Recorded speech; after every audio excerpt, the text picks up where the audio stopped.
शेष में मत कटक निया कटक शेष को माने डॉक्टर मते फेरई देले हूँ एक्सपार्ट करी समस्ते भाविले मरी जाइछन्ति बोली हाँ तापर आम शव सत्कार माने सरंजाम सब चलता। नमस्कार मु रंजन कुमार साहू आपण मानको स्वागत करूछु आउ एक नुआ वीडियो को।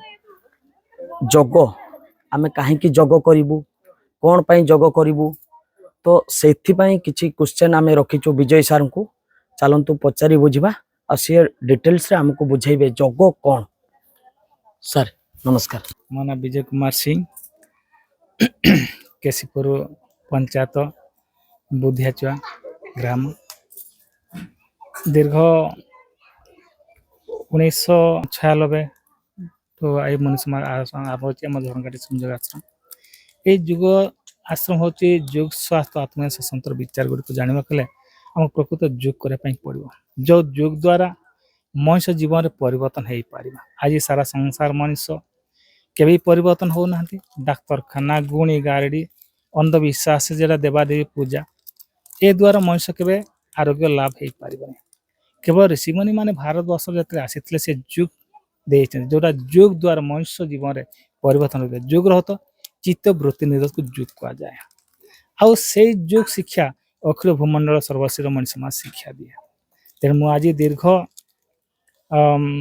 30-35 वर्ष धरी मो जुग साधन करुच्ची एवं कर मो दीर्घ माने कौन कह 50 वर्ष एभव हो गलानी एवं कौन मेडिसिन खाए आउ मेडिसिन पर मु निर्भर करे मो जुग पर निर्भर करे ये जी अच्छा कार हार्ट कार किडनी नष्ट कार ब्रेन एमती अनेक लोक जमती गत रविवार जड़े एडमिशन होता उदुला डॉक्टर था सी एक्सीडेंट होता कौन आम हार्ट मेरुदंड हार्ट साइड भांगी जाऊँ तेणु से भल हो पारा ना सी चली पार ना ये टेकी टी आनले पट्टी बंधा अंटारे से अंटा सतला जो आश्रम भितर गले कहला मुझे बसी पारि नहीं ठीक अच्छे सी चेयर आनदे बस सी आपे आपे आसी जा तले बसला एवं से लोक बर्तमान आसला बर्तमान सी निजे चलिकी आसी तेणु जुगरे कौन अच्छी आ ऋषिमुनि मैंने कहीं जुग करने निर्देश देते जुग हूँ सबुठ श्रेष्ठ जिनस जोटा आज मनुष्य जीवन में बुझी पार नथिबारु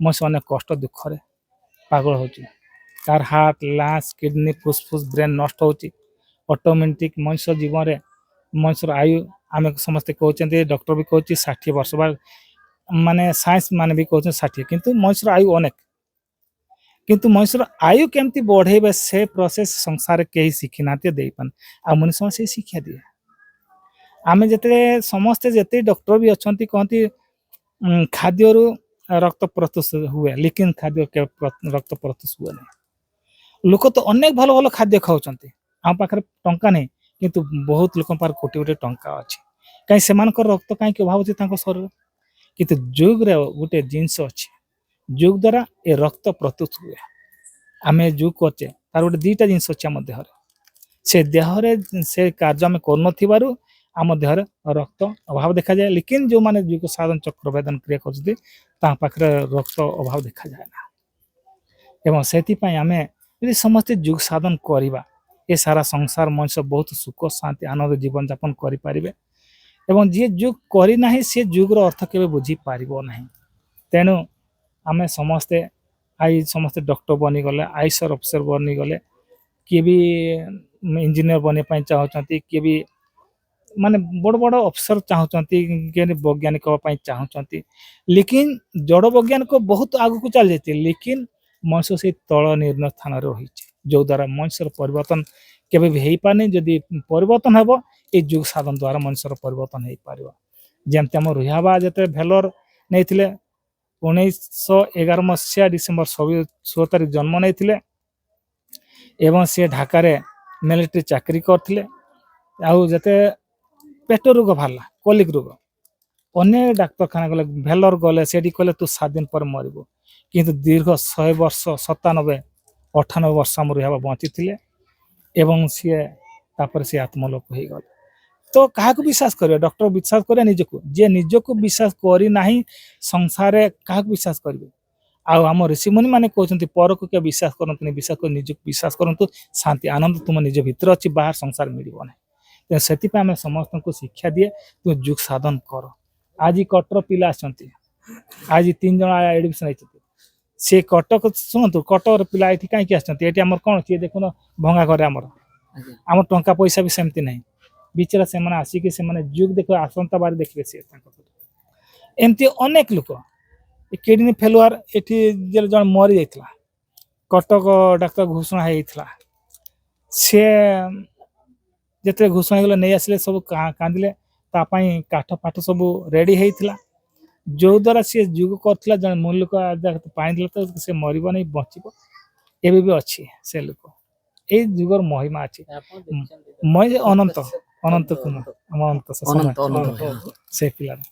ତେଣୁ ଇଏ ଯୁଗ ମଣିଷ ଯିବା ଆସିବା ଅଛି, ସଂସାରରେ ଯିବା ଆସିବା ଆସିବ। ଲେକିନ ଯେତିକି ଦିନ ସଂସାର ରହିବା କଥା ସେତିକି ଦିନ ଆମେ ସୁସ୍ଥ ମନ ରହିପାରୁନି, ଆଜ୍ଞା ସେଇଟା ଦୁଃଖର କାରଣ। ତେଣୁ ସମସ୍ତେ ଯୋଗ କରନ୍ତୁ, ସୁସ୍ଥ ଆନନ୍ଦ ରୁହନ୍ତୁ। ଆମର ଗୁରୁଦେବ ଶ୍ରୀ ମହାରାଜ 1884 ମସିହା ଭାରତ ସ୍ୱାଧୀନ ହେବା ପୂର୍ବରୁ ସେ ଜନ୍ମ ନେଇଥିଲେ, ଆଉ 1935 ମସିହା ଡିସେମ୍ବର 26 ତାରିଖ ଦିନ ମନୁଷ୍ୟ ସମାଜ ସ୍ଥାପିତ କରିଥିଲେ। ଆଉ ଏ ମନୁଷ୍ୟ ସମାଜର ଜ୍ଞାନ ଆମେ ସାରା ସଂସାର, ଆଜି ଇଣ୍ଡିଆ ବାହାରେ ମୁଁ ଯାଇଛି, ନେପାଳ ବି ଯାଇଛି, ଅନେକ ସ୍ଥାନ ଯାଏ। ଆଉ ବହୁତ ମୁଁ କିଛି କିଛି ଉପଦେଶ ଦିଏ, ହିନ୍ଦୀରେ ବି ଦିଏ। ଯେତିକି ମୁଁ ଶିଖିଛି ମୁଁ ଦିଏ। ଆଉ ଏବେ ବି ଯାଉଛି, ମୁଁ ଗୌରବପୁର ପ୍ରତ୍ୟେକ ବର୍ଷ ଯାଏ, ନାଗପୁର ଯାଏ, ପ୍ରତ୍ୟେକ ଭାରତ ଯେତେ ଅଛି।